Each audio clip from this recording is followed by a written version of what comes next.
চীনের দুঃখ যদি হুয়াংহো হয়, ঝালকাঠি শহরের দুঃখ এই সড়কটি। অসংখ্য খানাখন্দে এখন মৃত্যু ফাঁদ। বর্ষা শুরু হয়ে গেছে, জনভোগান্তি চরমে।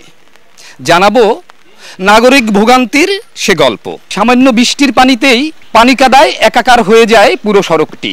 ঝালকাঠি পৌরসভার মাত্র 100 গজের ভেতরে এই সড়কটি কিন্তু এভাবে পড়ে আছে 5 বছরেরও বেশি সময় ধরে। এই সড়ক দিয়ে প্রতিদিন শহর এবং গ্রামের কমপক্ষে 5000 মানুষের যাতায়াত। এলাকাবাসী বলছেন, গ্রাম থেকে মানুষ এখন জুতো স্যান্ডেল পায়ে দিয়ে শহরে আসেন, কিন্তু ঝালকাঠি পৌরসভার ভেতরে এই সড়কটিতে এসে জুতো খুলে হাতে নিয়ে পথ চলতে হয়। গ্রাম গায়ে উঠলে আপনি দেখবেন যে রাস্তাঘাট কত সুন্দর।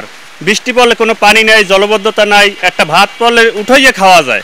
আর এই ঝালকাঠি পৌরসভায় উঠলে হাঁটতে যাওয়ার মতো কোনো জায়গা নাই। শহরের ভিতরে যে চলাচল করবে এরকমের কোনো পরিস্থিতি নাই। সুন্দর রাস্তা দেবেন, আমরা রাস্তা রিক্সা চালাবো, শান্তিতে বসবাস করে মা বাবা চলবো, কিন্তু এটা কি আমরা রিক্সা চালাতে পারি না, বুড়েই পড়ি, রিক্সা চিত্রেই পড়ি, রিক্সা চাক্কা খুললে পড়ে যায়, এই অবস্থা চলে। ঝালকাঠি প্রথম শ্রেণীর একটি পৌরসভা, কিন্তু সেখানে এই রাস্তাটি সহ ঝালকাঠির বেশ কিছু রাস্তা যেগুলো একেবারেই জনসাধারণের চলাচলের অনুপযুক্ত হয়ে পড়েছে।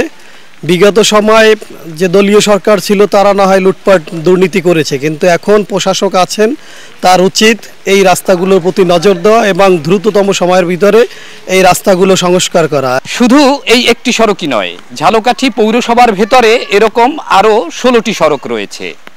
প্রতিদিনই সেখানে ভোগান্তির গল্প, বিশেষ করে এই বর্ষা মৌসুমে। পলাশ রায়, সময় সংবাদ, ঝালকাঠি।